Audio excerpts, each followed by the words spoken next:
Very good evening to all brothers and sisters in the Dhamma. Today is the 3rd June 2021, Thursday class. So we will be continuing with our sharing from this book, The Essence of Infinite Meaning, Teachings from the Adapted Verse of the Sutra of Infinite Meanings, Liang Yi Jing.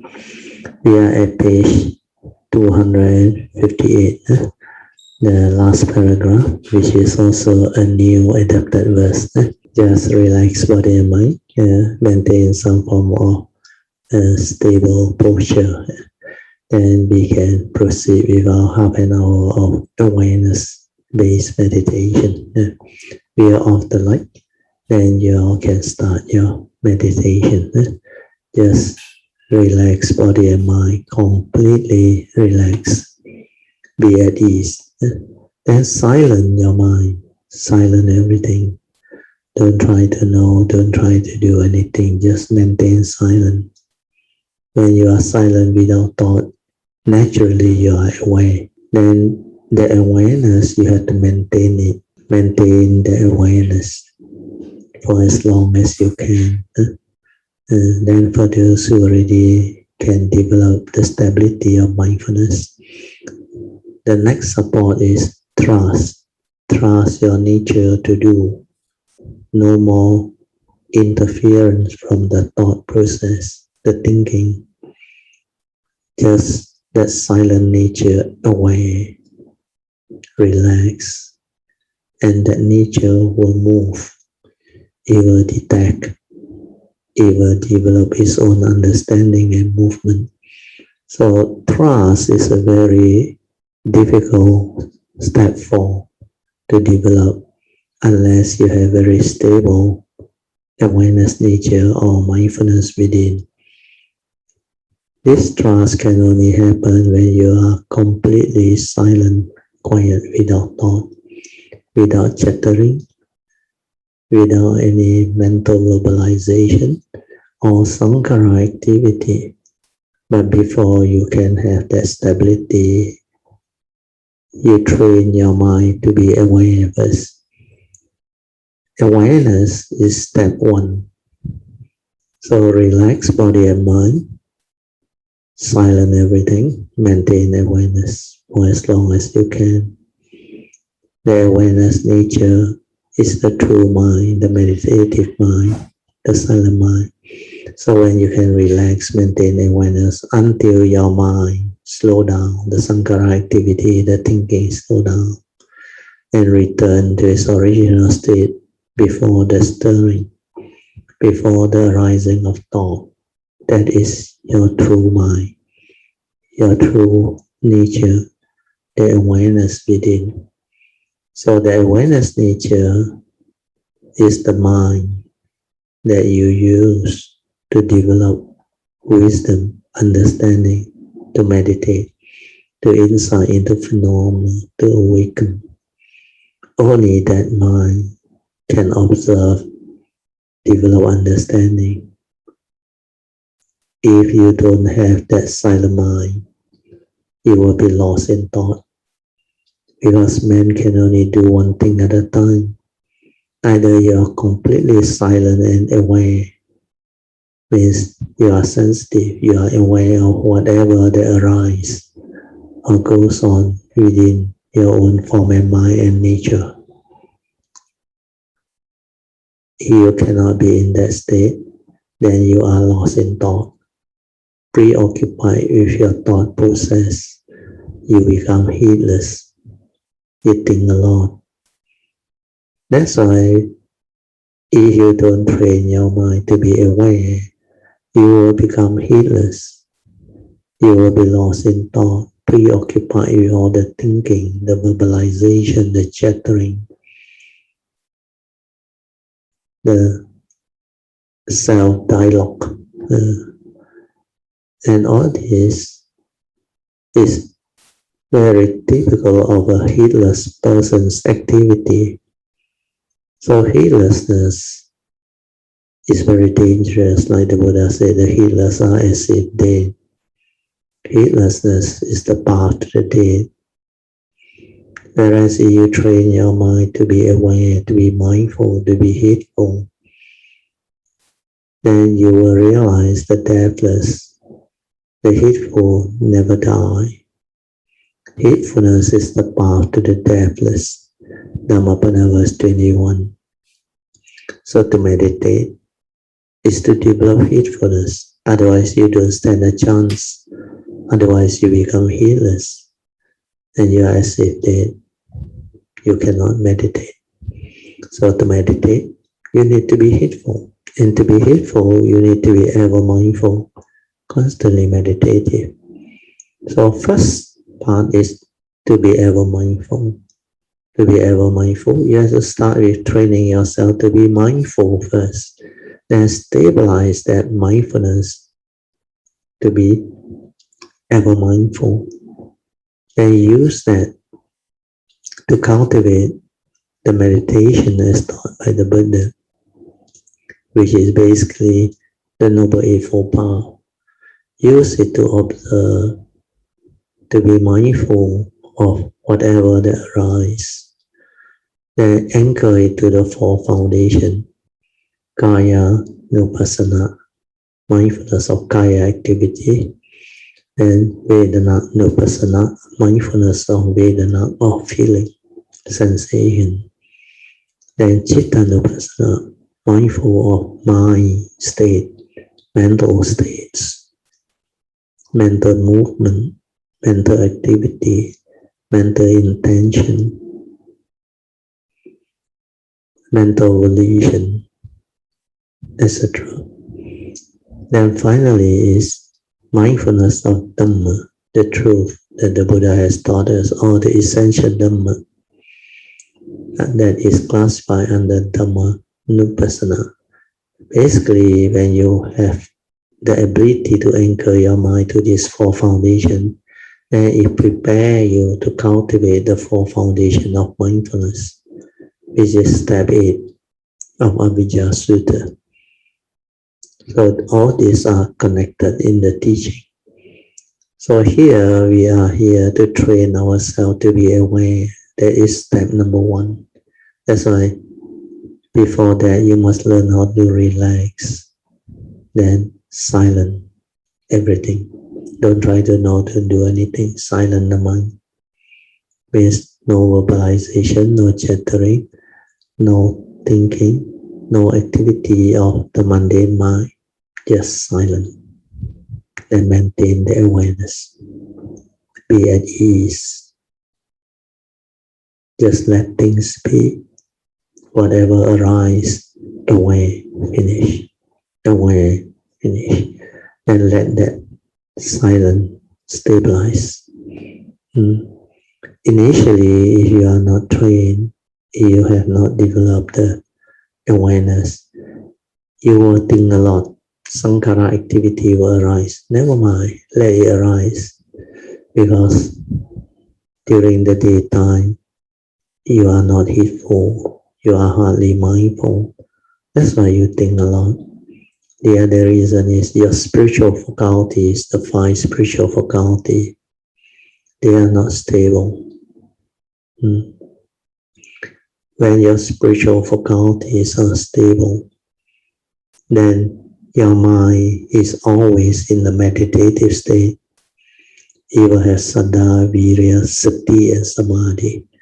That's how it is always mindful, collected, and unwavering. And that mind can meditate, can insight into phenomena, can awaken. So our purpose here is to train our mind to be mindful, stabilize it to be ever mindful, then continue to relax and stabilize it until it's collected and unwavering, so that sati and samadhi will arise, so that you understand clearly what that true mind is, what that silent mind is, what that meditative mind is. That is the first hallmark of awakening. You must reach a state of no thought. Only your true mind is without thought. It's just aware. That nature is just aware. There is no one inside there. But this awareness nature is not a being, not a person. It cannot come out and live life. It's just a nature within that can help you develop wisdom, awakening, understanding, meditate, observe, so that you understand clearly who are you, what are you, so that you can understand the two aspects of existence, mundane and supermundane. The five aggregate of form and mind is part of your karmic nature, but that one is not real. That one is dependent, originating, condition arising, also phenomena. That one is impermanent. You grasp, you cling, you suffer. And because it's impermanent, it's not a permanent, unchanging entity that you can grasp onto, cling onto, hold onto, and say, this is me, this is I, therefore all this can be mine. That's why the Buddha said it has a anatta characteristic, non-self characteristic. So anatta means non-self, not a permanent, unchanging entity. And because of that, everything is just following nature's law of dependent origination. All phenomena arise because of condition. Condition arising causes phenomena. And because of that, it has the universal characteristics of impermanent, suffering state, non-self. Therefore, it's not real, empty. Whatever that is impermanent cannot be real. It arises and it passes away. When conditions arise, it manifests. When conditions continue to sustain itself, it continues to exist. But when conditions cease to be, it just ceases to be. So how can it be real? How can it be you? So all these are the Buddhist teaching, the understanding. But without mindfulness, without awareness, you cannot understand all this. So the purpose of meditation is to develop this understanding. So today I give you more instruction to develop understanding. When you are free, you go back and listen to this many times and make use of this to develop the understanding to meditate. You can slowly, mindfully come out of meditation. Try to maintain whatever inner calmness, inner peace, and inner awareness that you have developed for as long as you can. These are the mind states that you need to develop the daily mindfulness, to live life, to develop stability of daily mindfulness, to be aware, so that you are heedful, aware most of the time. No Mara or evil beings can gain entrance, nor can any deviant views corrupt it. Impermanence, non-self, suffering, emptiness, and the false state of existence of all phenomena are inconceivable. The nature and appearances of the Dhamma are fundamentally empty and still, neither appearing nor disappearing, neither coming nor going. So this adapted verse is a description of the enlightened nature, the characteristic of those conditioned phenomena. That's why when we understand all this, its wisdom is very stable. Then it realizes that all conditioned existence is empty, not real, not what you think. So empty nature of existence, then they also have the understanding of the four state of existence of all phenomena, means the four phase cycles. The birth, the growth, the decaying, and the ceasing. So the growth and the decay is the sustained phase.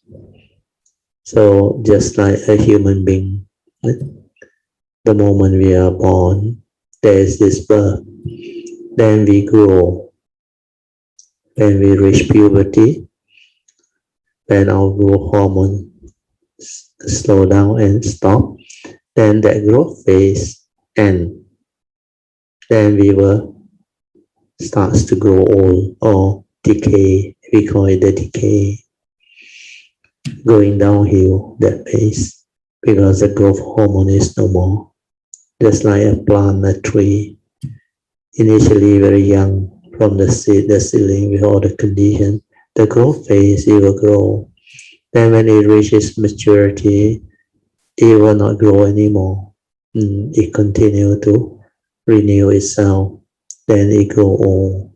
And finally, it will return to nature. So all these are the four-phase cycle. Then when conditions cease to be, it ceases to be. That's why the birth and the death and the sustenance. The sustenance has two phases, the growing and the decay. So all this understanding will be there when you awaken. You will understand the three universal characteristics of all phenomena, the four states of existence of all phenomena. And basically, because of the three universal characteristics, existence is not what you think. That's why empty nature of existence, emptiness, sunyata, become very clear. Then the nature or appearances of the Dhamma, fundamentally, they are empty and still, because that nature always the same, never change.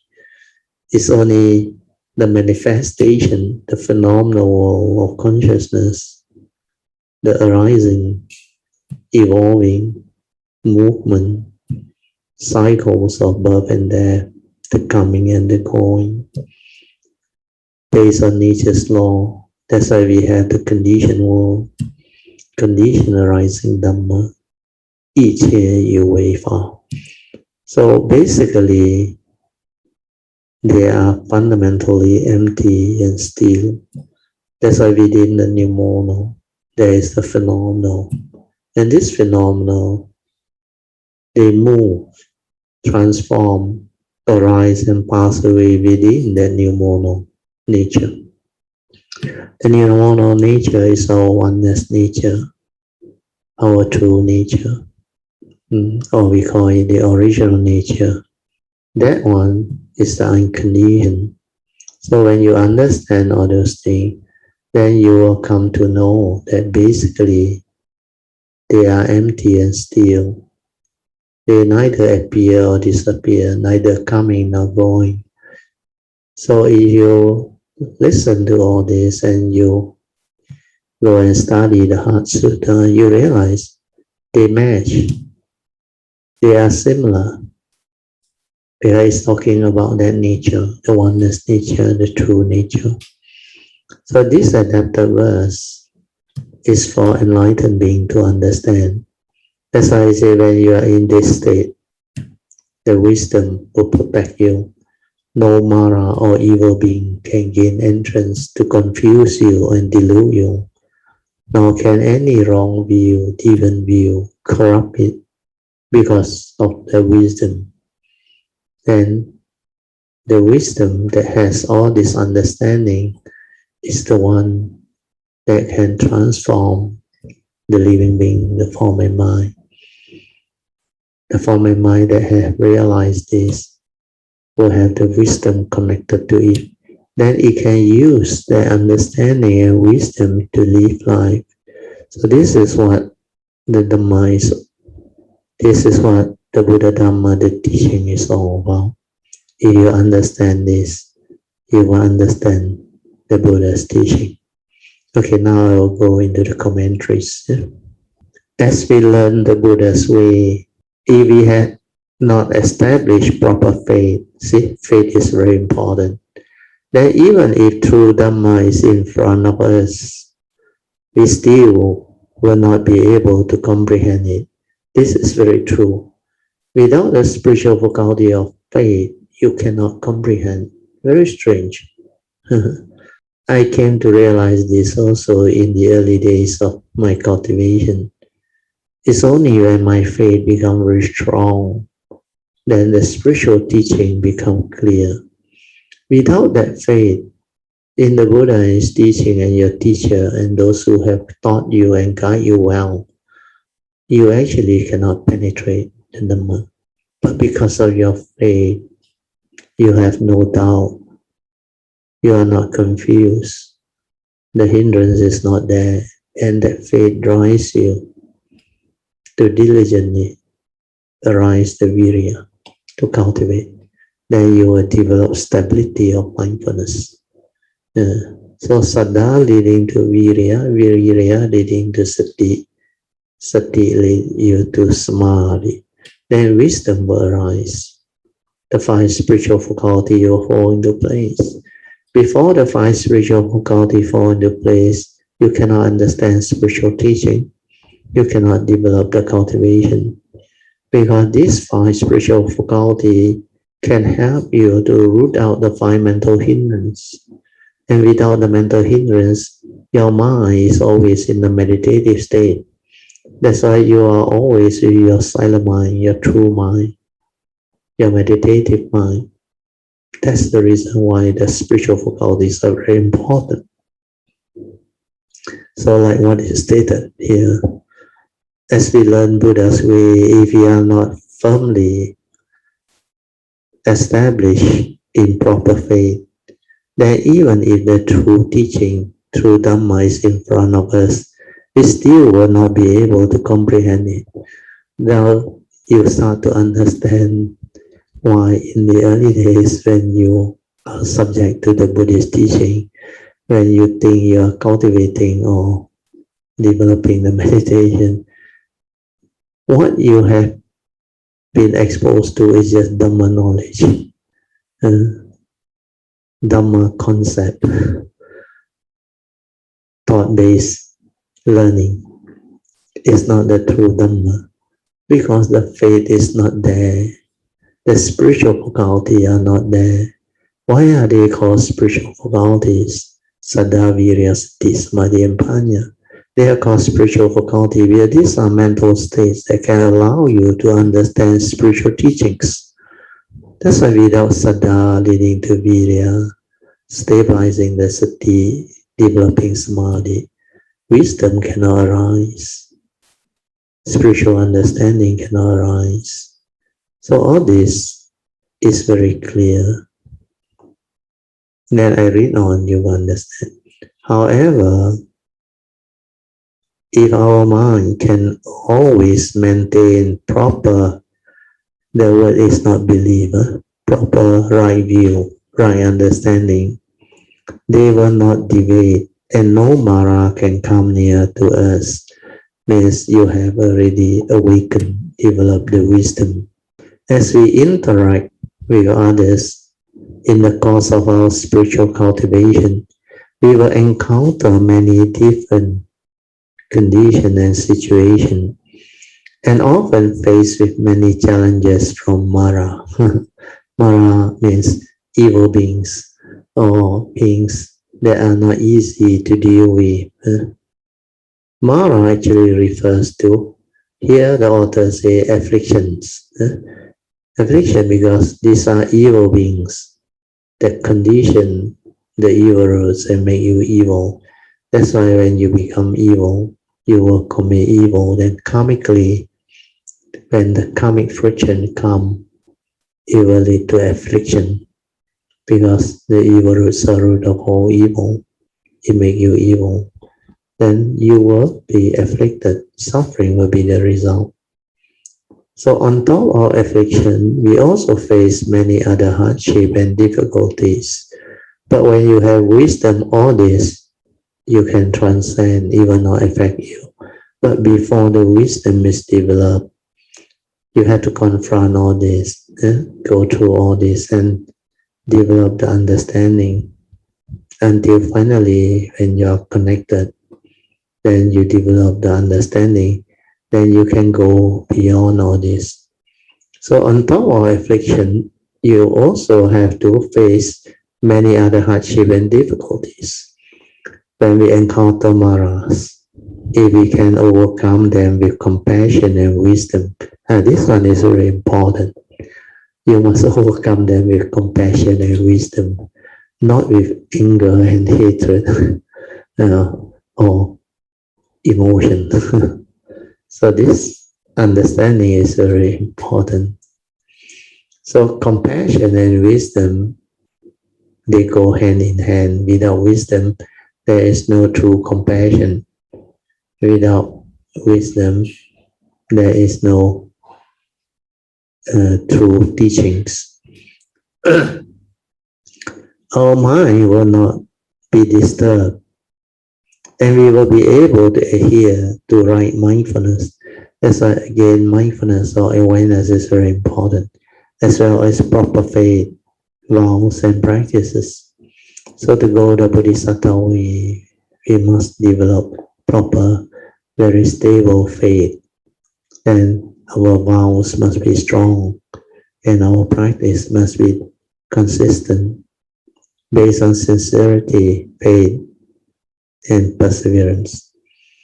The moment before the Buddha attained enlightenment under the Bodhi tree, countless Mara appeared before him, but the Buddha remained unwavering and subdued them all one by one.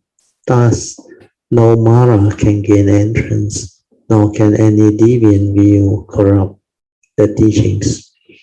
Because we resolve to learn the Bodhisattva way and transform sentient beings, we are bound to face many hardships, but the word difficulty or hardship should not exist in our dictionary. As long as we stay firm in our faith, we can overcome every hardship and vanquish maras. We can conquer any obstacle. Then, like the Buddha, we can realize the fundamental truth of the world, which are the three universal characteristics of impermanent, non-self, suffering state, and empty nature of existence or emptiness. When we analyze sentient beings suffering, in the end we find only emptiness, which is very true. However, in emptiness there is wondrous existence. According to Heart Sutra also is mentioned, 真空妙有. In true emptiness, there is wondrous or wonderful existence, or true emptiness is wonderful existence. The false state of existence of all phenomena are inconceivable. We often talk about the three principles in the false state of existence, that is, arising or birth, abiding, changing, and ceasing, are the four states of our thoughts and emotions of all phenomena. These are the principles of the mind. Our thoughts have no fixed nature. Our mind are not settled. Thus, we are influenced by external situations, sometimes giving rise to good thoughts and sometimes giving rise to negative thoughts. All living beings follow the principle of life and go through the four states of birth, old age, sickness, and death. When we are children, we are pure and innocent.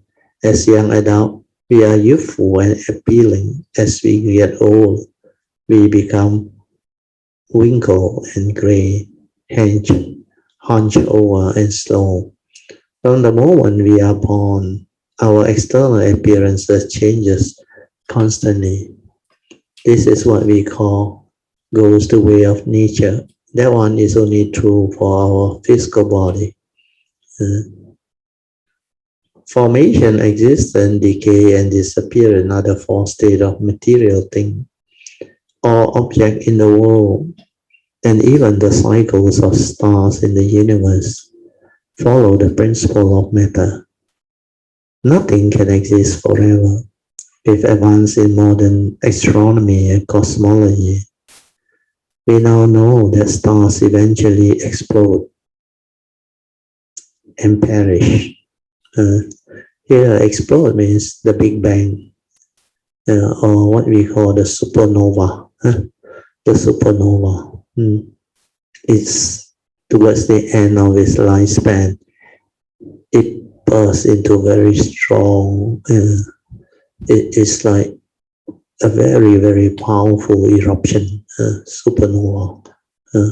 So when that thing happens, it releases a lot of energy.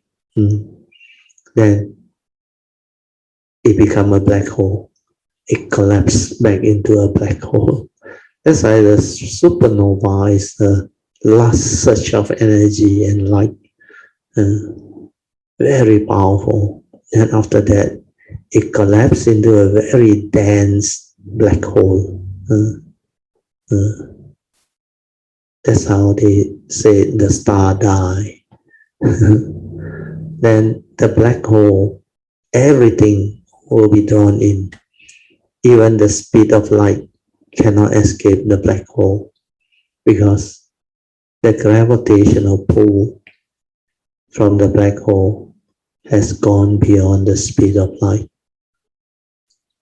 Means like our planet Earth, because we have our gravity. So we are trapped within our gravitational influence or pull because we couldn't reach the escape velocity. To escape from the gravitational influence of our Mother Earth, scientists has came to understand that we need an escape velocity of 5,000 miles per second. That's why the rocket propulsion technology, you have to accelerate the rocket,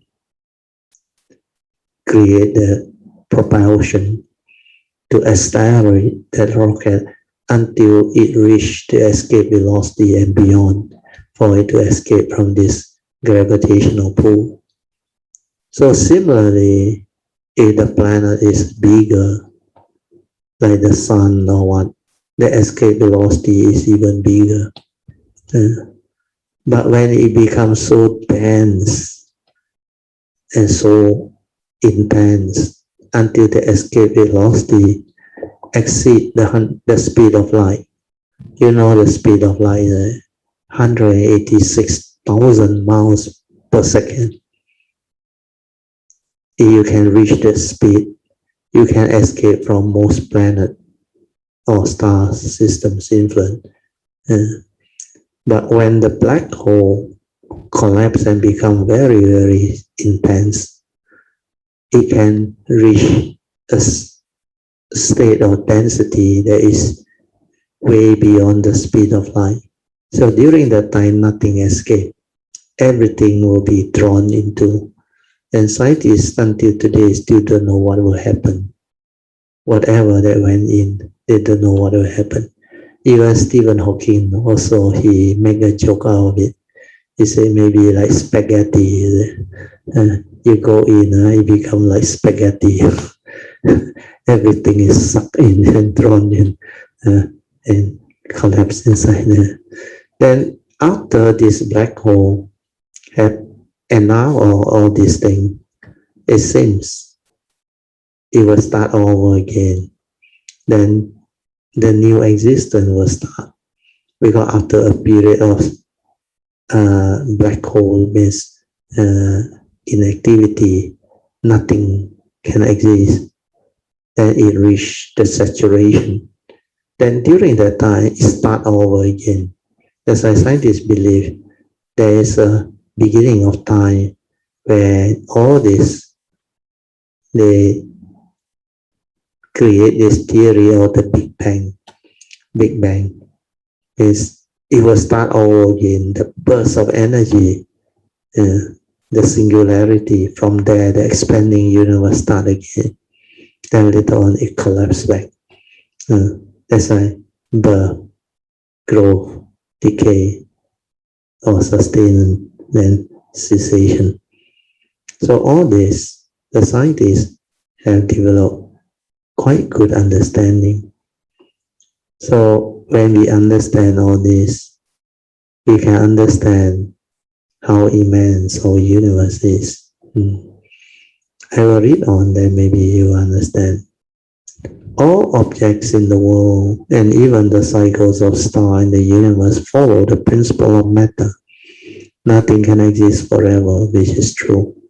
With advance in modern astronomy and cosmology, born of science, we now know that stars eventually, so here explode means the supernova, and perish. Then it starts again, the Big Bang. The Earth will also experience the stages of formation, existence, decay, and disappearance. All things in the world, including you and me and our sentient beings, are fundamentally impermanent. All phenomena exist in a state of impermanent, non-self, suffering, and emptiness, which are inseparable from the four states of existence. This is very difficult to conceive of. That's why without the wisdom of the great beings or the great cultivator, like the Samasa Buddha, it's not easy to understand all this. That's why the Buddha said, inconceivable is the beginning of the first thought of ignorance that conditioned living beings into what they are now. Then all this manifestation, you can never understand them unless you have returned to the oneness nature, the singularity and the perfection, everything. So this is the extent of understanding of the Buddhist teaching is very, very extensive and ultimate. It encompasses everything. Then I will read on. In addition, the nature and appearances of the Dhamma are fundamentally empty and still. So, on the contrary, despite all this fantastic movement, scientific discovery, basically, fundamentally, the nature and appearance of the Dhamma are empty and still. This one you need wisdom to understand. The Dhamma is fundamentally simple, very true. So why did the Buddha have to teach or give teaching for more than 45 years, continuously explaining it to sentient beings? Actually, he did this in the hope that everyone would understand that the mind, the Buddha, and all sentient beings are no different in their nature. That's why you will start to understand later on when you have developed the cultivation. They used to say this in the Mahayana teaching. 佛就是心，心就是佛 means Buddha is mind, mind is Buddha. 无慧心就无慧佛 You cannot understand mind, you cannot understand the Buddha or the Buddha nature. So basically, like what the commentary here say, Buddha and mind are no difference. When you understand, they are the same. So the mind, the Buddha, and all sentient beings, we have the Buddha nature within. The aim of all of his various teaching was to explain that the nature and appearances of all things return to the state of emptiness and stillness. But the Dhamma is not a thing that can be seen. Very true. We can only understand this principle by experiencing them and putting them into practice to realization, awakening. That's why it's not easy. Then all this, you need to silence your mind, develop the ability to connect to our true nature, true mind, through the gateway, then to realize the unconditioned,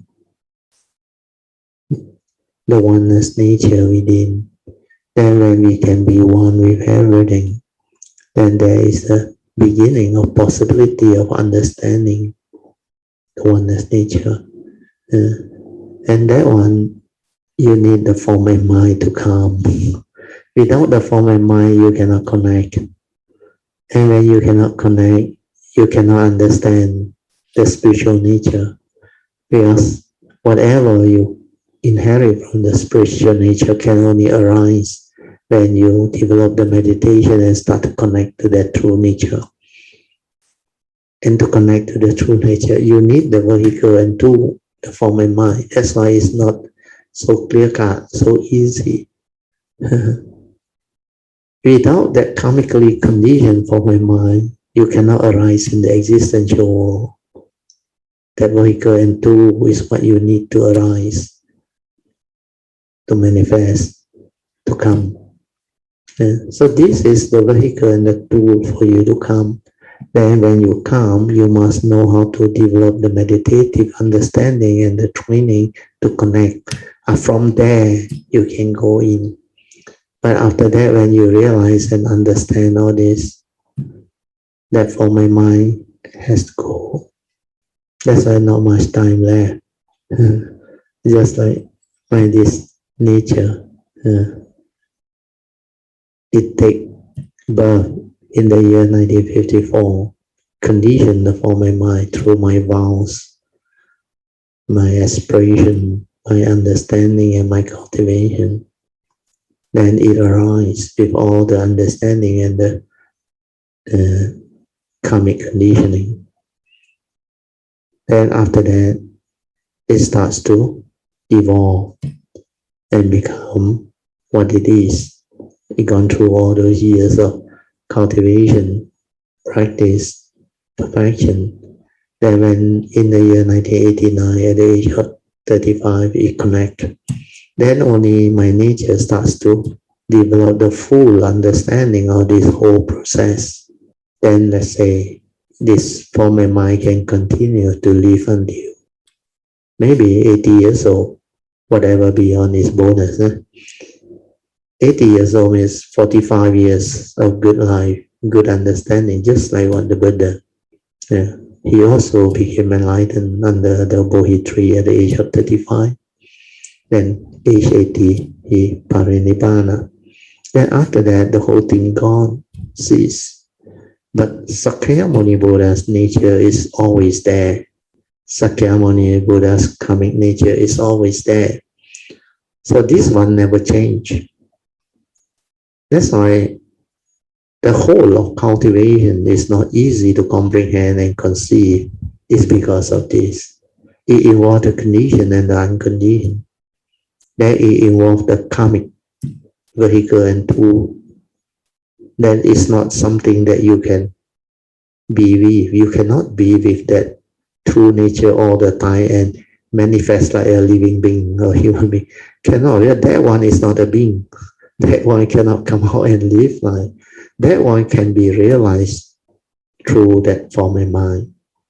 You need the vehicle and tool to connect, to meditate, to develop all the understanding, to inherit all the spiritual understanding, to develop full understanding of what happened.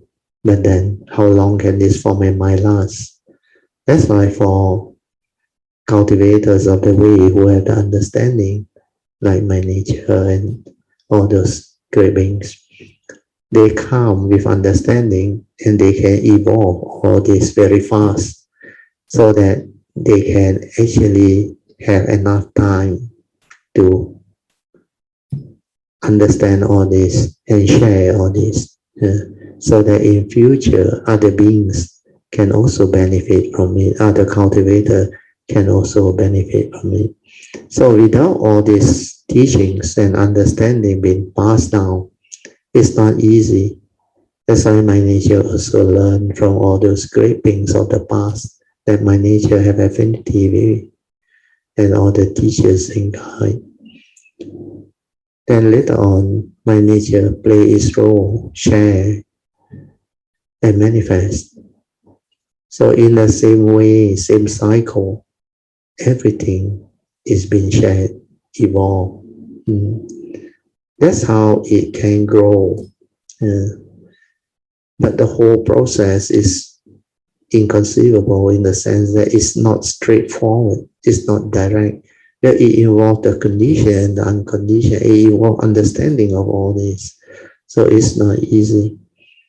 Well, hopefully, with today's condition and explanation, for those who can understand my nature rejoice, and you can slowly reflect, contemplate on it to develop clear understanding, so that in future, after this asana, when you start to walk the bodhisattva way and the path and develop deep understanding, then you remember all this that my nature share, then you can evolve your own understanding, then you can also progress beautifully. The Buddha teaches that to the world.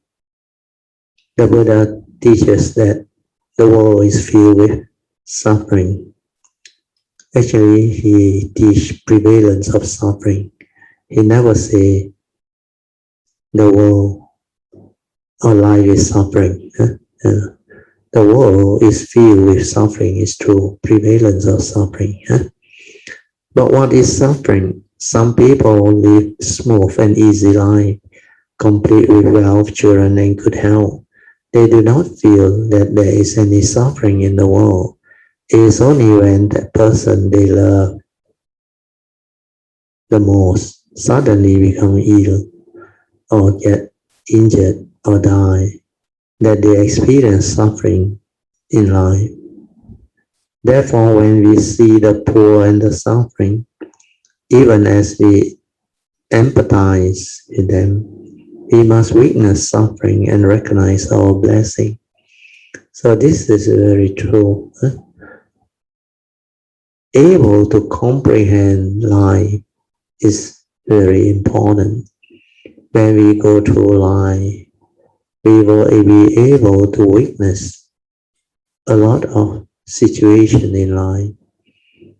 Of course, it manifests under many situations and conditions.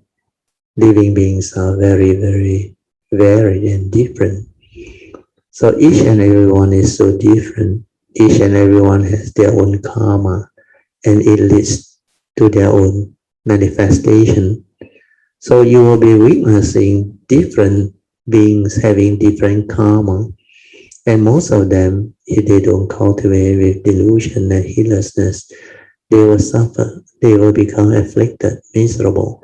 That's why you will witness a lot of suffering.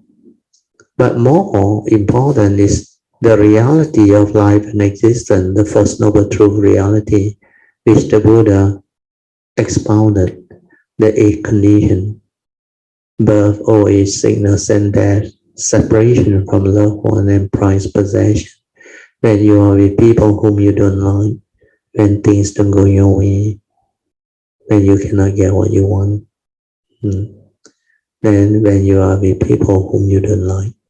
Then in short, it is your delusion that conditions you to grasp and cling onto the five aggregates of form and mind that develop affliction or suffering.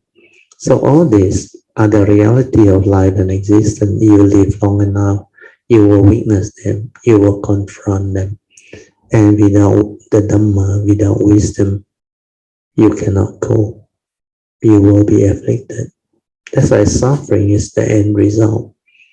Through self-delusion, sakkaya-ditthi, you grasp and cling to all these five aggregate of form and mind, our human being, or the human form and mind, believing that this is real, this is what we are. That's how suffering comes to be. When you grasp and cling and hold on to it deludedly, like this physical body, then you will worry about you getting old, getting sick, and die. That's how you become afflicted. Suffering can arise. But when you realize through the meditative awakening that this physical body goes the way of nature, this is subject to the universal characteristics of impermanence. You grasp and cling, deludedly, evaluated suffering. And because it's impermanent, it's not a permanent, unchanging entity, therefore it's non-self, empty, not real, not what you think. So without this wisdom, you will collapse, you will cling, you will hold, and you will be afflicted.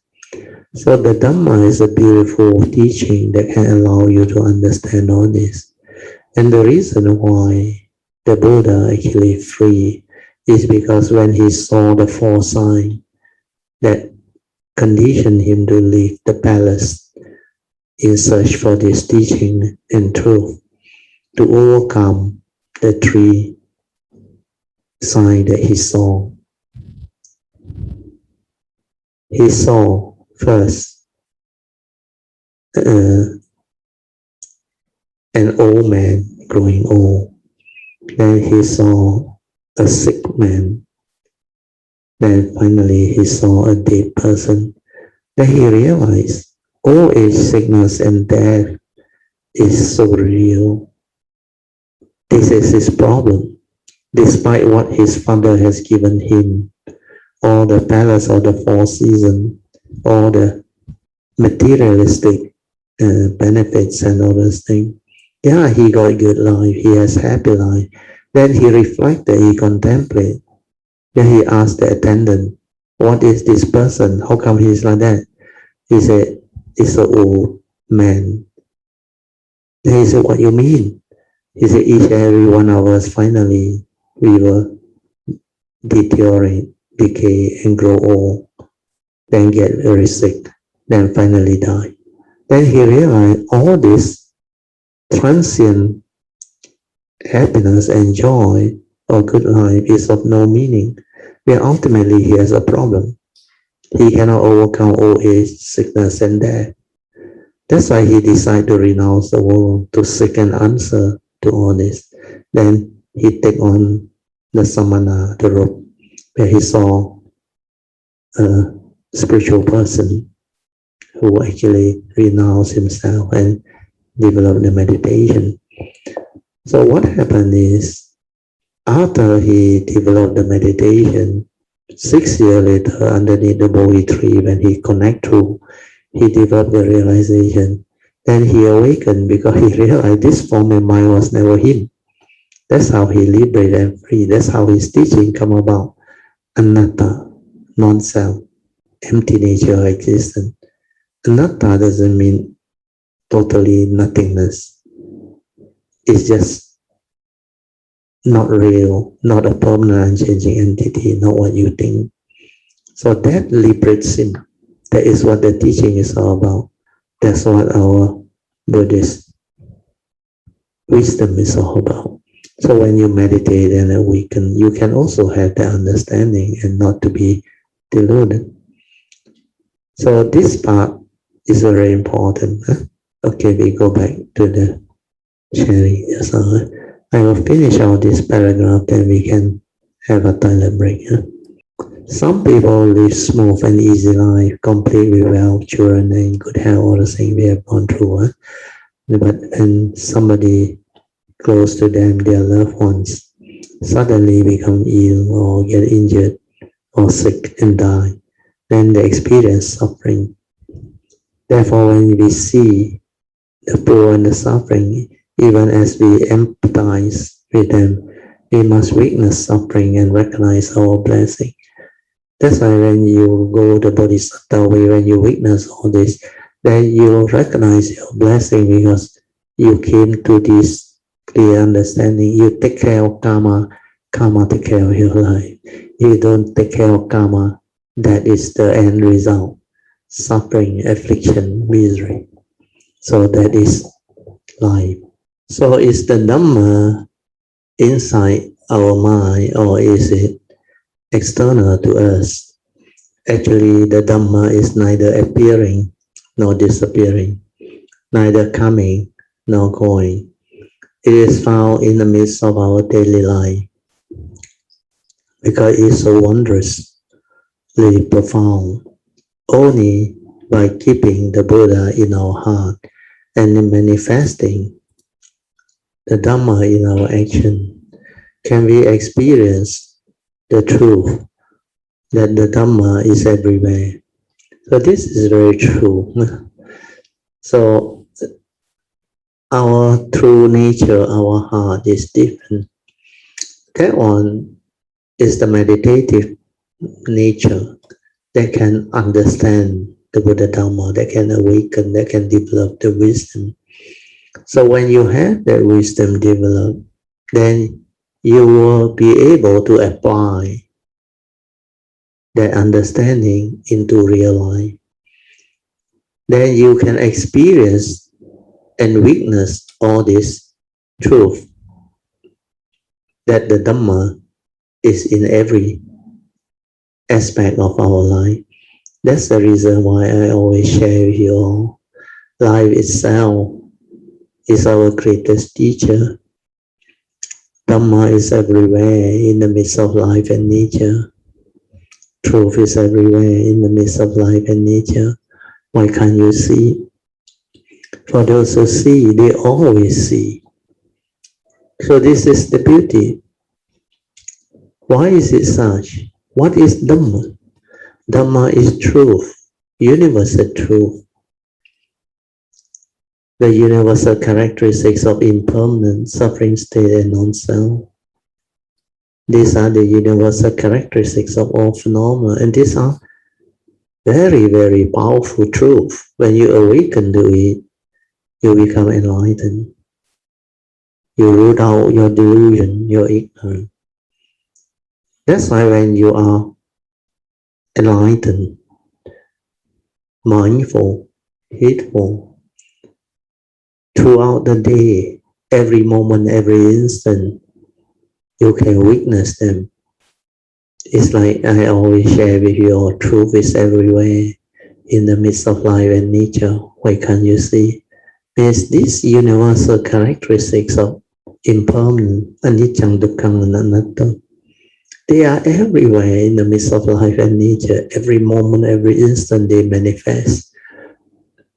Unless you can see them, awaken to them, you still don't have the true Dhamma understanding. The true Dhamma understanding is very strange, very marvelous. When you have that understanding, that wisdom, then you can see them, you can witness them. They are everywhere in the midst of life and nature, within and without. We are basically Dhamma is true. What is true? Truth is the nature's law that explain the reality of all things. That's why Dhamma is basically truth. And the Buddha taught the Four Noble Truths. They are very unique truth because when you understand them, you become noble ones, and noble ones are enlightened ones. So when you understand the noble truth, you will become enlightened, noble ones. And the Buddha is also called the Tathagata. Tathata is suchness. So Tathagata is an expert in suchness. So because of that, he understands truth very, very profoundly. That's why he can teach the truth, the Dhamma. And he holds the embodiment of that truth. So he is the Tathagata, means expert in Tathata, suchness. That's why he can see things as they are, the reality within the moment, within the instant. That's the reason why his teaching is so simple and yet so profound. He told the monk very simple. Whatever that arises, there are causes and conditions behind. And these causes and conditions, he explained how they arise. Mainly karma. That's why he say you are born of your karma, heir to your karma, conditions supported by your karma. And you are what you are because of your karma. The fifth daily contemplation. So when Asaji repeat these two stanzas to this Sariputta to be, he became enlightened to the first stage of sainthood straight away upon hearing. How can he do that? It's because of his past and because of the Buddha's ability to summarize truth or teaching into such simple understanding. And my nature during the early days when I cultivate, very strange, when I read that stanza, my nature also told me, my nature also can understand and awaken, no different.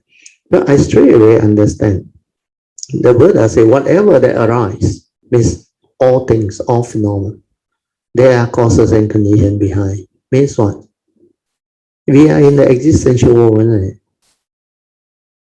condition arising world. So whatever that arises, follow nature's law. When the condition is set, like the Buddha said, then things will go that way. It cannot be other way. That's why this is the reality, the truth. Nature's phenomenal and condition. It cannot be otherwise. If you want things your way, which is not nature's way, you suffer. You become miserable. That understanding to me is very straightforward, very direct, very simple.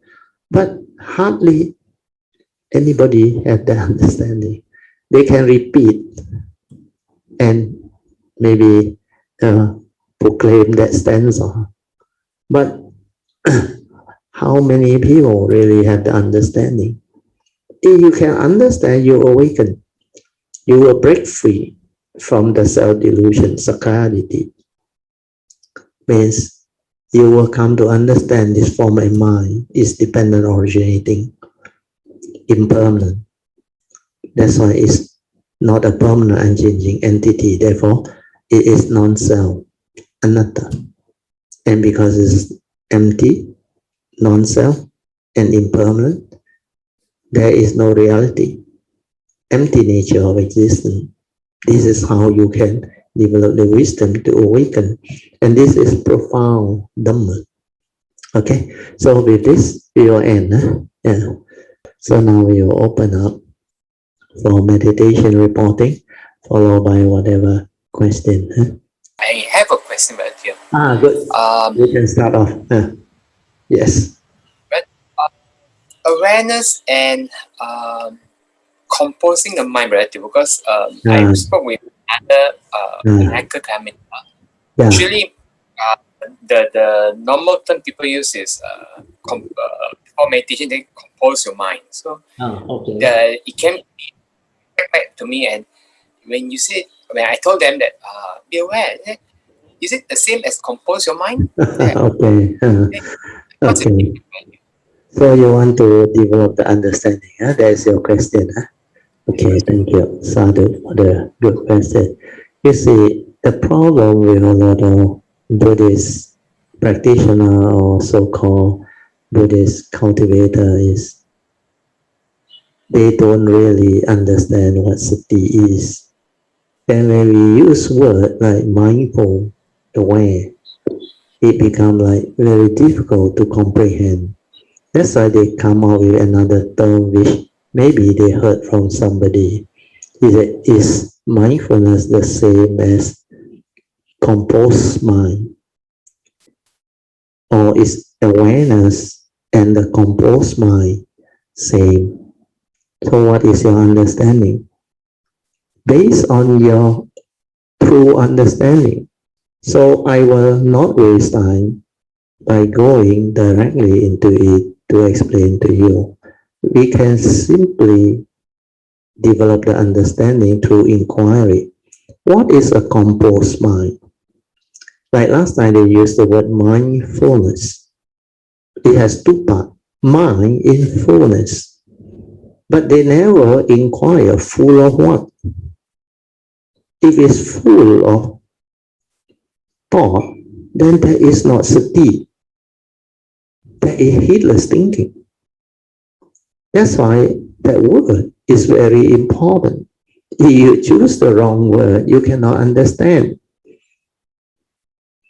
Then because I understand, when somebody asked me this or actually questioned me back, it was my last teacher, my last guy. He said, you Buddhists very funny, he said. You use the word mindfulness. That mind there already knock you off. The awareness is before the knowing. There is no mind. But he didn't say it's before the knowing. He said it doesn't involve the thinking mind. But he cannot explain it that way. He just know that the awareness, he overused awareness, has nothing to do with mind, is it? Because he has that nature, he understands that. Then I explained to him, I say, the Buddhists, when they coin this word, they didn't coin it properly. Mindfulness means mind in fullness. Full of what? I say, fully aware. And then say it, fully aware. Why would I use the word mindfulness? The mind that is fully aware means without thought. Then you are already mindful. So with this understanding, now we compare a composed mind. If your mind is composed, let's say, based on one, because maybe you have faith, that's why your mind becomes composed, quiet, peaceful. But it may not be in sati, because that composed mind is born of faith. Understand? So the spiritual faculty of faith, when it is there without any movement, then during that time, maybe that composed mind is peaceful, collected, composed, don't have much thought. But you must understand, it is not aware. Do you understand? Because the faith can be there, but the awareness is another spiritual faculty. The composed mind could be born of faith. When you have faith, your mind becomes very composed. There is no doubt. You don't go and think. You do not doubt. You are composed because you don't have doubt. You have faith. So that faith brings forth the composed mind. But the mind that is composed may not have virya, may not be in sati, may not be aware. So that's why it's still different. So explain to them, don't try to make life difficult. When you are not clear, say you are not clear. You want to understand. And then very easy. Can you be silent without thought? The moment you are without thought, you are aware. Because mind can only do one thing at a time. True or not? Either you are lost in thought, preoccupied with what you are thinking, or you are completely silent without thought. When you are completely silent without thought, you can be aware. If without thought, the awareness surfaces. But how many people can be without thought? Because of your mental hindrance. Because people lack spiritual faculty. They never train their mundane mind. That's why they can never be in a state of without thought. That's why I say relax, maintain awareness, silent everything. Don't try to know, don't do anything. Then you will understand what sati is. Awareness before the knowing. You just aware.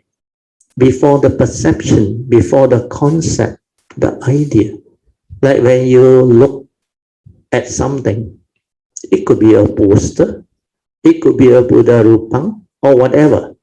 But that perception of that thing is not there yet. Like a baby, when it perceives something, the pure perception, the memory doesn't come in and interfere. It does not coin that words, the concept, the perception. You see things as they are. And that is awareness. That is sati. That is mindfulness. When you are mindful, you are aware, it's specific phenomenal awareness. The awareness and the thing become one, no word. That's why awareness is, mindfulness is awareness before the knowing, before the arising of the perception, aggregate of mind, the thinking, the sankhara, the mental activity, the content of consciousness. When all these go in, it becomes a thought. That's why you must listen to that video, the sharing, the difference between mindfulness and consciousness. When a person is conscious, he may not be mindful. We have gone through, that video is very good. I think Amy tried to attempt to answer it, and she got it right. So that is very beautiful. Most human beings are conscious of life. That's why you are a conscious being. When you wake up, you become conscious. Then you go about living life. That's why I say they are conscious of life. But are they mindful of life? Are they truly living life? Most of them are conscious and lost in thought. They are too busy thinking, planning, and worrying about life. So much so they never get to live life. They never can be silent and within the moment to experience all of the pristine beauty and wonders of life. Within that silence, the mind is very sensitive, fully aware without thought. Nothing inside there. That's why all movement, activity, it can be aware. But it is not preoccupied with anything. It is not lost in thought. That's why it can maintain full awareness. That's why when you are completely silent without thought, you can meditate.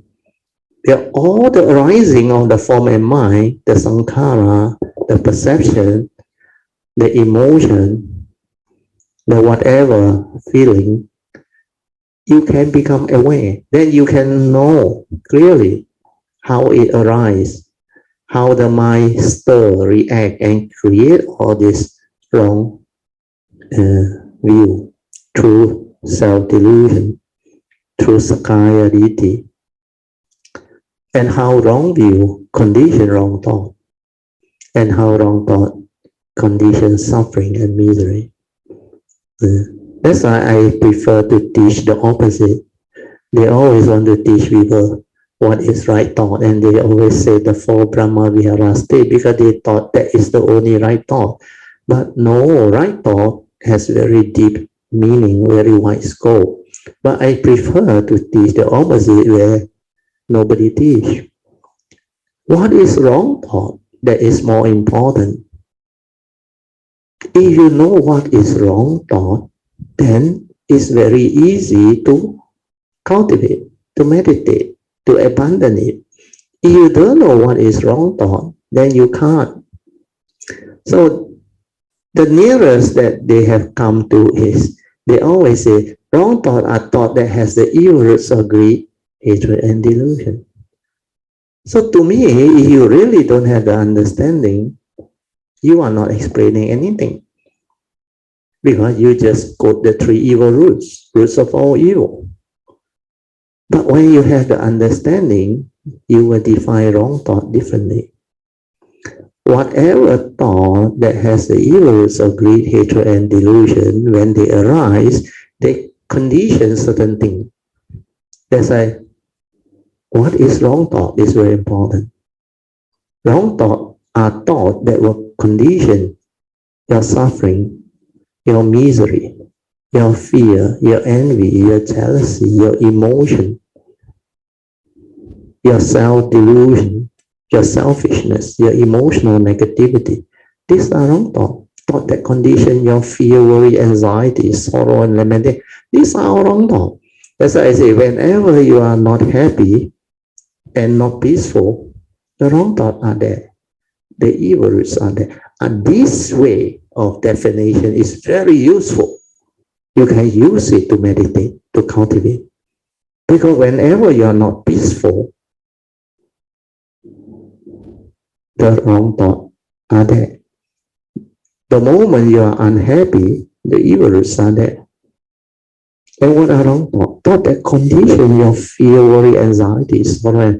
So human being is so funny. Like I discussed with my daughter before the class start. They worry a lot. Whenever there is situation which they call problem, they worry, they panic.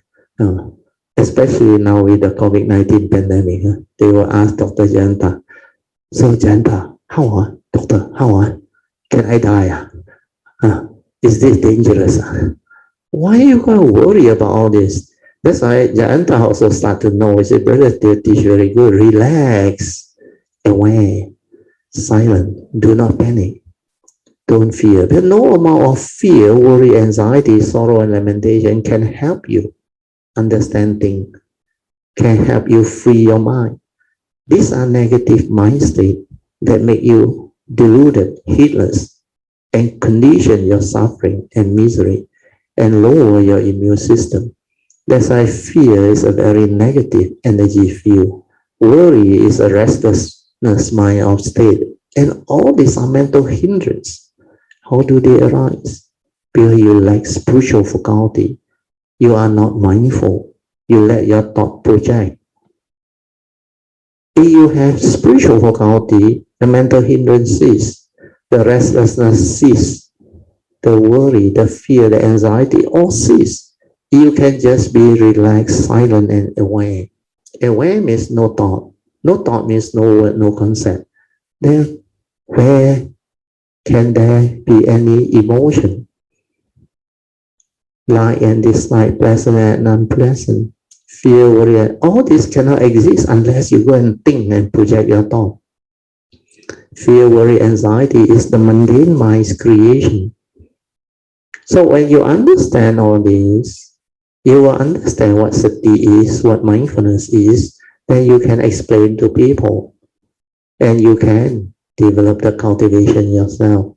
So hopefully with this explanation, Janta, it's clearer. So listen to this sharing again, then later on your friend, if he wants to understand, you can get them to listen to this, or you try your very best to stabilize your understanding and explain to them. Based on what I explained today, you should get better understanding. It will also help you. And so you know now the difference between awareness and the composed mind. Because awareness is without thought. When you are mindful means you are aware before the arising of thought, before you perceive, before the activity of mind come in. Your views, opinion, and conditioning come in and interfere. That moment is, like the Buddha said, in the seeing, it's just the pure seeing consciousness, no one to see, no concept, no word, nothing. The pure direct seeing. That is meditation. So during that time, it's like the baby without the memory, without the words, the concept, is see things as they are. Whatever you describe, the color, the painting, all the things, but without words. Then learn to see with that understanding, like this so-called microphone that I hold. I like to use this example because people don't see this microphone because we are so conditioned by our education. Microphone, straight away, the image of this mic or microphone come about. Means you take for granted the image for the actual thing. The actual thing is without word, without concept, without the word microphone. It's just this thing, without word, without description. You see, clearly see. That is the beginning of real seeing, direct seeing. The silent mind see without word. Not easy. Like Krishnamurti said, can you just see nature? Observe nature. Can you just look at the tree, the flower, without words, without creating anything? Just that pure see. Be aware. Specific phenomena awareness. Then you want to know, you can know. But before that, when you see, you just see. So to meditate is to understand this. Then you can meditate. Then you can see. And your seeing is all the direct seeing, the pure seeing. You don't see like a heedless human being anymore with words, with concept, with idea, with views and opinion and conditioning. Then you stir and react very fast. The heedless do a lot of these things. But if you are mindful, heedful, and aware with the Dhamma understanding, you can accept the reality of the moment. People are just the way they are. Before they understand, they were see things that way. That's why the three levels of seeing, kan san, si san. Kan San, Pusu San, second level. At third level, you return to normalcy. Kan San, Yu Su San, means you no need to argue with people. The mundane seeing, the first level, Kan San, Su San, if they come and say that is mountain, yeah, mountain, no problem. Means no quarrel, no misunderstanding, no argument, at peace. Then the enlightened one come, pure seeing, direct seeing, Kan San, Pusu San, the sun, mountain is a concept, it's a word. Then the direct seeing, there is no word. Kan San, Pusu San. You can agree, yeah, Pusu San, where you can see things as it is. That's why the Zen master, when the student comes and say, Master, I'm enlightened. Then he point at the table and say, what is that? The student answer table, he whack him. You enlightened and you still got a table there. Means you don't have the direct seeing, the pure seeing. Means you still don't understand what the true Dhamma is, what enlightenment is. Then in the third stage means when your wisdom has stabilized and everything has come back to normalcy again, then you can accept both, no more duality. Then the third stage of seeing is when you return to normalcy with the stability of wisdom. Kan San, Yu Su San, is you see back like normal human being. Yeah, mountain is mountain, no problem. Because you are within the conditioned world. There is life. And within life, there is such thing as mountain. There is such thing as Dhamma. There is such thing as life, existence, human being. Birth and death, karma. That is the aspect of the teaching that cultivators seldom understand. You have to understand both the conditioned Dhamma and the unconditioned Dhamma, then only you can live life, exist within. That's why you must have that mindfulness, the spiritual faculty, the wisdom, the understanding. Then you can manifest in both sides. You silence your mind, then you can realize the oneness nature. Means specific phenomenal awareness to live life, then spacious awareness without a center to experience the oneness nature when you are completely silent and still. That is the meditative realization. Then when you arise and manifest as a form and mind, you enter the existential world, you live life, that is the conditioned world. And conditioned world has duality. Conditioned world has the law of karma. That's why there is a right duty with regards to this form and mind. You cannot simply do things. That's why there is noble eightfold path, four noble truth, reality of life and existence. There is a cell. There are living beings. So all this doesn't contradict at all. When you understand both sides, you can manifest and live life in accordance. That's why life becomes beautiful, meaningful, and wonderful. So this is the meaning. And hopefully with this explanation, you can develop better understanding and help your friend to understand better. Okay? Okay. Yeah. Yes. Thank you much, Brother Teo. I think I need to listen back this recording is very good. Much deeper than I think I should know. Much deeper. Yes. Yes, without this explanation, it's not easy for you to really go into it because Dhamma is like that. I have to approach it from many directions. That's why your question is very good, very important. If people don't ask questions, you all cannot learn. You go and watch the video, the difference between awareness and consciousness.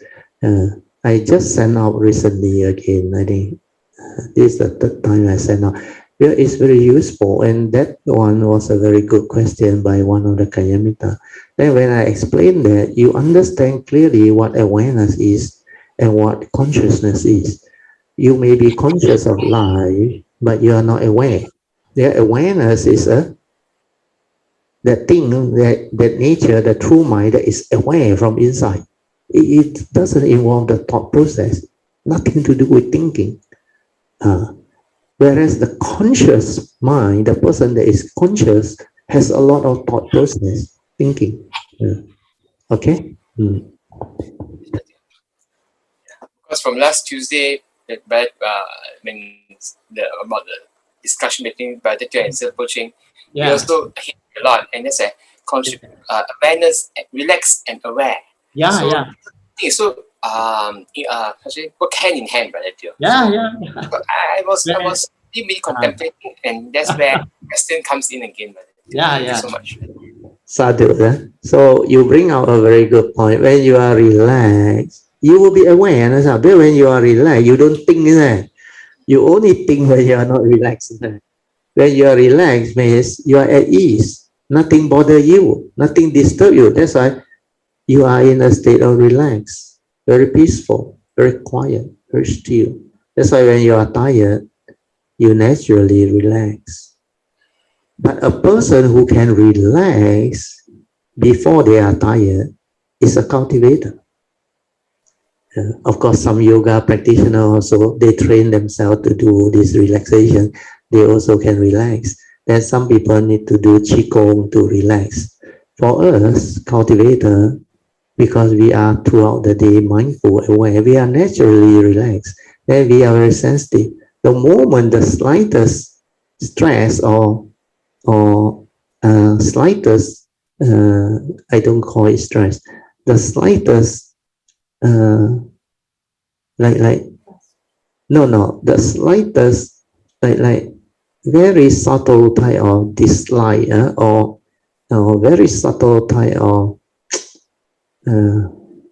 before the word dislike, is even more subtle than that. The movement that you want to react and stir it, but before you already know it, it's slight movement inside. There is a type of very subtle stress inside that, and you know that is already itself not relaxed. Then you will know how to be mindful, be with it, aware, and relax into it. Then you are very sensitive. You can detect them. Whatever tension, tightness, or stress within your whole form and mind, you can detect them. When you are not peaceful, when you are not relaxed, you are mindful because you can detect them. That's why you are straight away silent, maintain awareness, and let things be. Then you do the meditative way, the third way, be with it, then it will cease.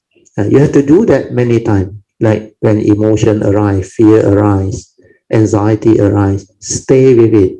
Don't reject it. Don't suppress it. Don't try to control it. Forget about it. Where that emotion is condition arising, not you.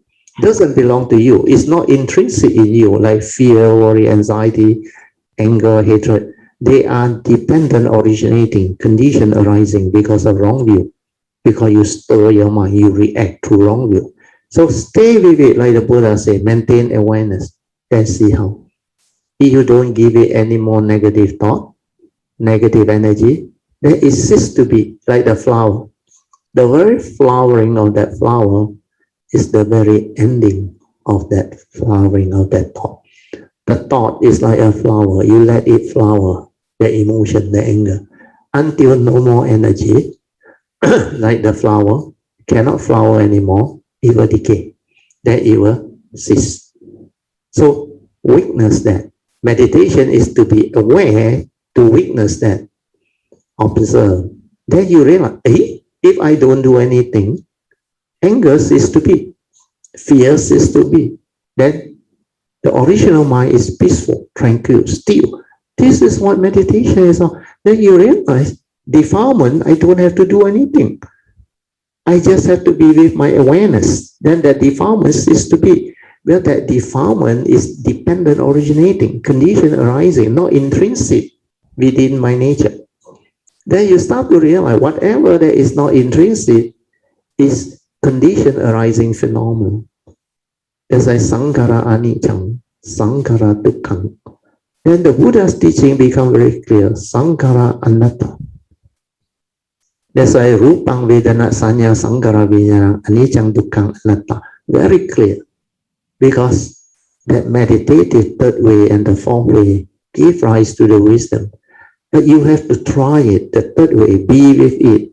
All of emotion that arise, your fear, your anger, your hatred, your negativity, your mind state, stay with it. Even anxiety or whatever, stay with it. Silence your mind completely. Relax, maintain awareness. Then let it cease. Then when you go through that whole phase of experiencing that cessation, means that emotion cease, then you realize, hey, anger was never me, because it's dependent originating, arise and pass away, where I don't do anything, don't feed it anymore with wrong thought and negativity or energy, it ceases to be. That's why all this can manifest because you fear, you go and worry, you go and think, you go and do something. And who is doing? The thought, out of fear, deludedly go and think. Then they try to analyze. They try to reason. Why am I this way? Why can't I just don't want to get angry? There is the thought. When the thought is active, reasoning, trying to analyze, it creates more sankhara. It's not aware. That's why it cannot free. It cannot realize that the true mind, which is beautiful stillness and tranquility, is without all this mind state. That's why all these emotions, sankhara, mind state, or anger, fear, hatred, they are not intrinsic within our true mind or true nature. So when you realize this, you like wake up. Wow, all this while the Buddha's teaching was so beautiful. That's why all these are having the universal characteristics of anicca, dukkha, anatta. Then when you realize this, you can never be deceived anymore. Then when anger arises or stir through habitual tendency, means not completely rooted out yet, because wisdom haven't stabilized yet, you will come to know. Then you will understand clearly that anger was never you. Emotion was never you. Hatred was never you. Fear was never you. So why must you do anything? When they arise, just aware. Finish. Cease. Just let it be. They come and they go. Stay with your true mind. Stay with your silent mind. Be aware that everything ceases. Then you realize the true mind itself is already peaceful, tranquil, stillness. That is the meditative mind. That is the silent mind. That is the one that can understand all this. And then it will develop the wisdom, born of Dhamma understanding. That's why all of the word of the Buddha after that become very clear. Sankhara anicca, sankhara dukkha, Dhamma anatta. Every phenomenon is like that. Every of the aggregate of mind is like that. Every mental state is like that. Then you stay with the true mind, the awareness. That is the one that will understand and awaken. So your understanding will continue to grow and evolve when you continue to reflect on all this, then listen attentively and develop the understanding. If possible, you write it down. After you write it down, you read again, it becomes different again. Because for me, I don't have to write, because this thing becomes very clear to me, my past cultivation and my understanding and awakening. I saw it, and I don't need to remember anything. But for you all, you have to write it down, I realize, because I realize not easy for most people to have the understanding. And to them, it's like, this is so abstract. But to my nature, it's so clear. Nothing is abstract at all. So try it out, write it out, then read through what you write. It's based on what I say, you transcribe it, then you write it out. Yeah. When you write it out and you read again, it's so different. Because when you listen, your wisdom not at this level, when you don't have the direct seeing and the awakening, all these are like some form of important dhamma that you want to remember. Understand? Yeah. Then you can reflect and contemplate, and they like very very meaningful. Then it starts to like become more clear and more clear. But you cannot remember it because you don't have the direct seeing yourself, you don't have the awakening yourself, and you are not familiar with this. So after a while, maybe half a day, one day, you cannot remember already. Never mind. Don't try to remember. Because Dhamma is like that. Wisdom is different. When you have, means you have. No need to remember. But it's not a memory. It's not knowledge. Knowledge you need to remember. Dhamma no need to remember. So when you reflect, contemplate, and you write down and you understand it, then you apply it until it become a part of you. Then whenever you encounter situation, you will understand. You will know how to spontaneously manifest and explain all this and describe all this. But to do that, you need stability. You need to constantly reflect, contemplate, inquire, and go into life, cultivate Noble Eightfold Path. Then constantly contemplate, reflect until very, very clear. Then only the wisdom stabilize, and then only you can share, you can express it, you can explain it like what my nature did. Before that, not easy. That's why over the years of sharing, I realized it's not easy. Even now, very few people can express it. You can ask even Song Pocheng or even in video. They know what that thing is, but they cannot put it into words so smoothly like what I use and how I explain it. Because the stability not there. And that one take time, not so easy. It take really a while for it to stabilize, then become part of you. Then until that thing become with your nature. Yoniso manasikara, spontaneously it will arise without prompting, where the understanding just surface. So you act according to this wisdom. You no longer act according to memory, the views, the opinion, the knowledge, no more. So this is very beautiful because tonight, Jayanta, thank you so much for your good condition. I managed to explain it again, and this time I approach it differently again. And it's going to be very useful, very important for you all. Okay? Gotcha. Yeah, Sadhu. Okay, I just say what I noticed in the morning. Just a short one. And in the morning, I found that, I mean, it's not a clear mind. It's like, it's normally I didn't notice this one. I will just follow what the mind's talking, right? But for these few mornings, I noticed just that day I told Brother that I wanted to be more aware on the what you say, right? And then because it's like something I don't understand, so I try to be. If I realize, I try to be relaxed like that lah. Daily life lah.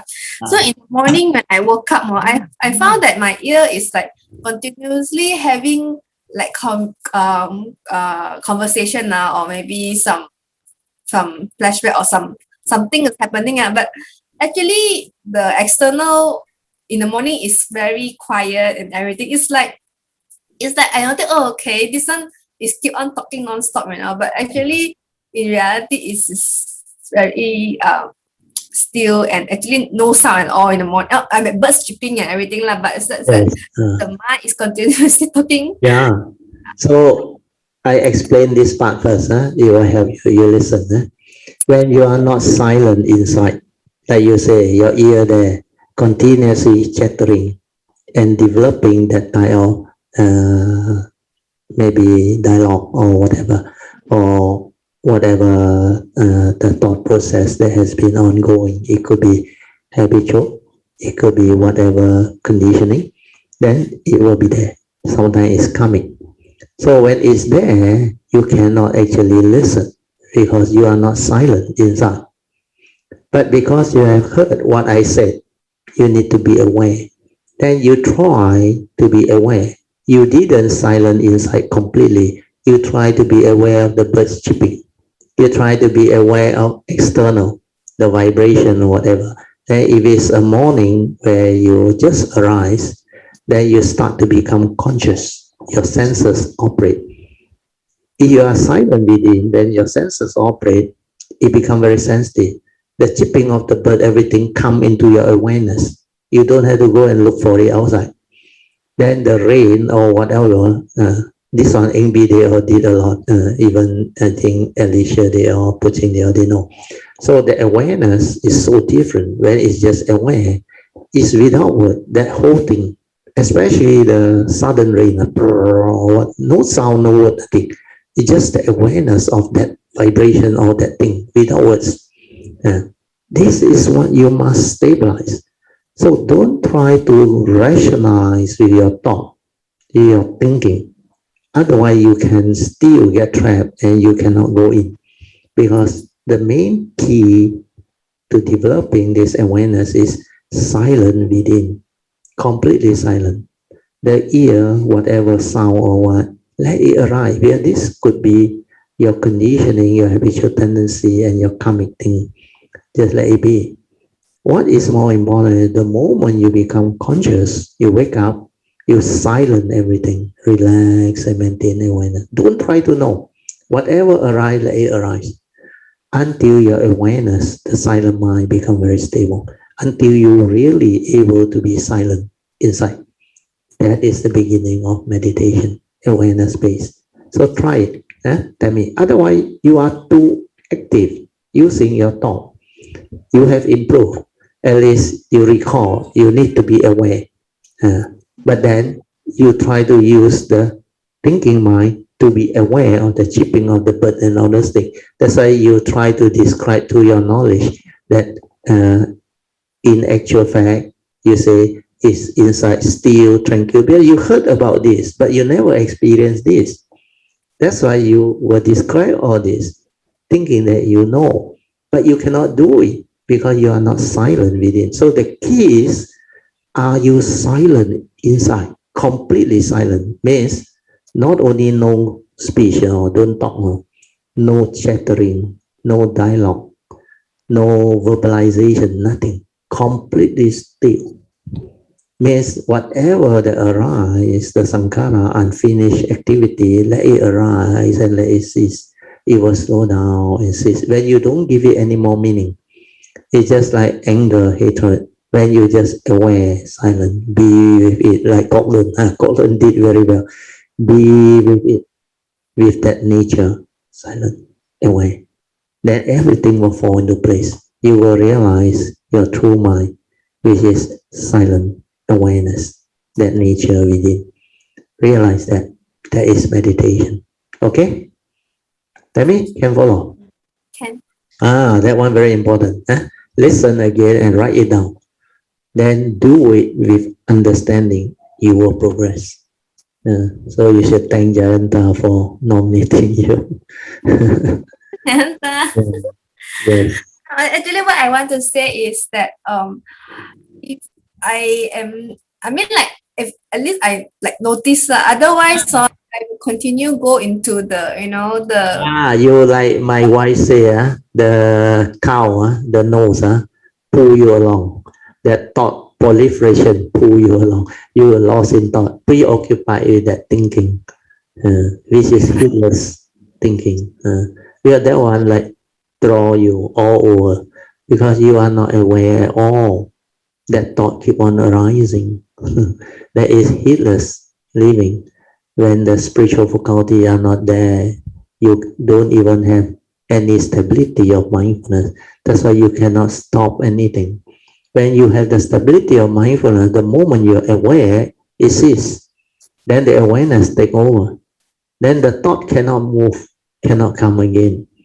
But most people cannot reach that state of stability of mindfulness.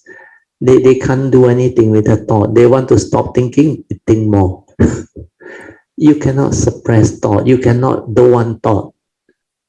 Thought is dependent, originating, means respond to memory. When you accumulate through memory, unfinished business, worry, fear, anxiety, problem, then it will manifest.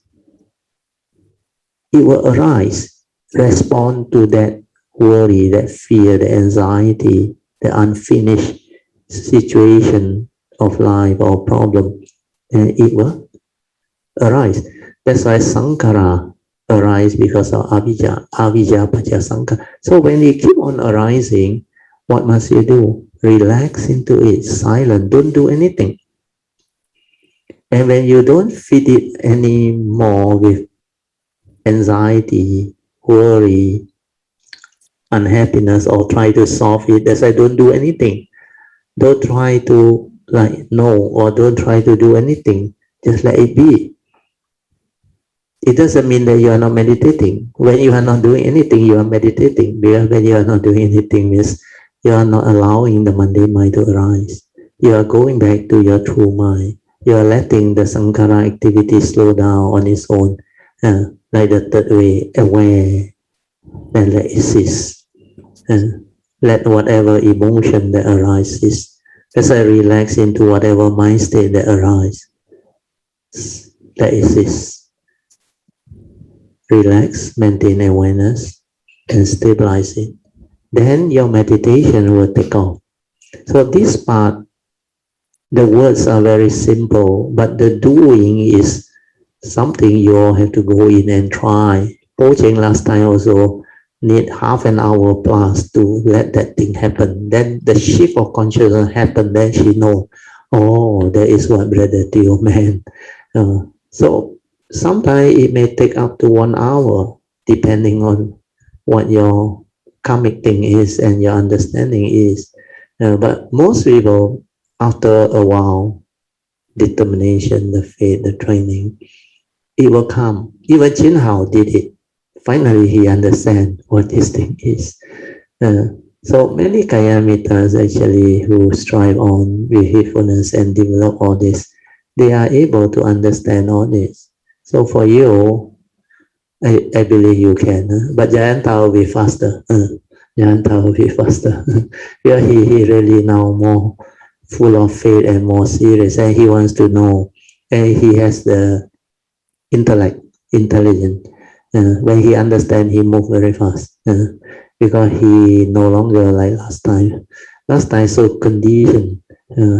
Everything refer to the conditioning, like very difficult to accept new thing. So now he starts to see the old way doesn't transform him, doesn't change him. But the new understanding, he's a doctor, he know, relax, aware is so different. You become so peaceful, so tranquil, so still, and the stirring of the mundane mind or the heedless thinking all disappear. That's why this awareness-based meditation is so different from the old type of meditation that they do, method, technique, and all those things, thought-based. So this one develops the awareness to go back to your true mind, your true nature, to develop the understanding. Okay, so with this, hopefully, you all can develop better understanding, and it will help many of you, especially those who are still quite new. You want to go into this, listen to all the sharing. Today one is very good. Okay, anything else? Tell me. No more. Okay. Also 10:37 already. I think we need to end. Maybe we will do the sharing of merits. Before that, we will rejoice. Sadhu, sadhu, sadhu. I would like to thank Dr. Jayanta for the good question and Tammy for the good sharing that create a condition for me to share. So do listen to this today's session's sharing. It's very useful. It can help many Kayamita to develop the understanding of what awareness-based meditation is, especially the beginning, the first 17 minutes when before I start for meditation. After chanting, I think I spoke for a while. So total, I checked my handphone was about 17 to 18 minutes like that then only I start the meditation. So that chanting part you can ignore. You go to the instruction. I think the instruction should be about 10 or 11 minutes. Oh, the instruction very good. How to develop the understanding of awareness-based meditation, and how to develop the meditation from the understanding. Okay, so together with Jayanta sharing and the Tammy slide that I explained further, it should be more than enough for you all, and it can help you all to progress.